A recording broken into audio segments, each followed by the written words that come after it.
Video চিত্র দেখলে মনে হতে পারে এটা কোনো গণশৌচাগার। আদতে সেরকম কিছুই নয়।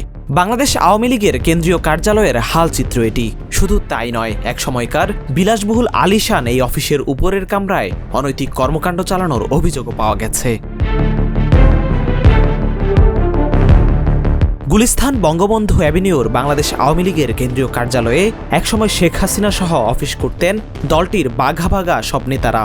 তখন এই অফিসের দিকে চোখ তুলে তাকাতেও সাহস লাগত। আর এখন নিচতলা পরিণত হয়েছে সাধারণের প্রকৃতির ডাকে সাড়া দেওয়ার স্থান হিসেবে।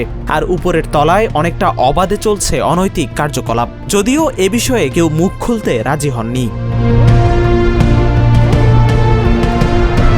এমনকি আওয়ামী লীগের অফিসের হাল অবস্থার ভিডিও নিতে বাধা দেন পুলিশ সহ নাম পরিচয়হীন যুবকরা।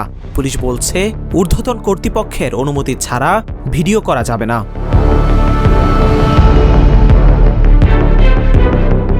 কেবল গণশৌচাগারই নয়, এই অফিসের কোনো ফার্নিচার কোনো রুমে নেই। সবই নিয়ে গেছে সাধারণ মানুষ।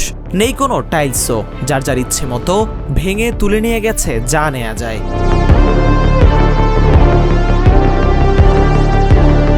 আওয়ামী লীগের কেন্দ্রীয় কার্যালয়ের সামনে ও সিঁড়িতে গেলেই দেখা মিলবে বিভিন্ন আবাসিক হোটেলের কার্ড।